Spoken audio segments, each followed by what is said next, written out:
Hey guys, we're back again, and this time we're in round 3 of the Michigan Open, and I'm playing Ethan. He's got the white pieces.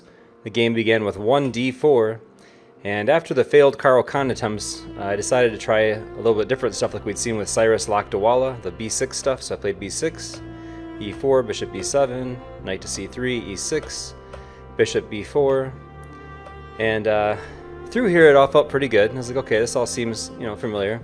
Now, in the book, we saw a lot of times the queen coming to e2, and here I just played the knight up to e4. So, brought him in, captured the bishop, and played a6. Interesting choice. Then as you watch this game, we end up with a very locked, closed structure. Let's keep moving forward here. So, like, it's one of those games where you just kind of sense that things might close up all the way. You know what I mean? Like, just like everything closed everywhere, and that's kind of what ended up happening. We both kind of kept getting this more and more closed position. In a moment, the knight gets a nice outpost for white on g5. So my only remaining break in the position is in front of my king, and I'm not even sure I really want it. And after this move, I was already thinking this could be a draw. But it was an interesting game because it reminded me of this is the end right here we drew.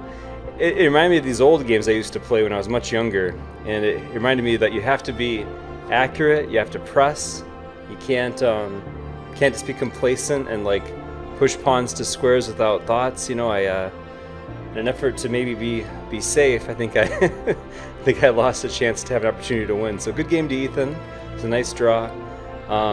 But really, if anyone had a chance to win here, I think it would actually be white. Kind of a faster game today that I'm sharing with you guys. It was a less exciting one in a way. There really weren't a lot of threats made throughout the game. We can kind of go through it again, just looking at when maybe a piece might have been threatened to be won. The e4 pawn there for a moment was attacked. But overall, the way I played this, and maybe much like the author suggests, maybe just c5 would have been better earlier. Of course, you'd have to be concerned a little bit about the knight going to d6, but still, maybe the c5 thrust would have been better earlier in the game. I don't know. It's just one of those things where you look back over it and you're like, geez, a lot of maneuvering, a lot of pawns, closing up positions and files and such, and with not even a pawn exchanged, right? So we had some minor pieces get exchanged, but all the pawns still around in the final position, which is a bit different, right?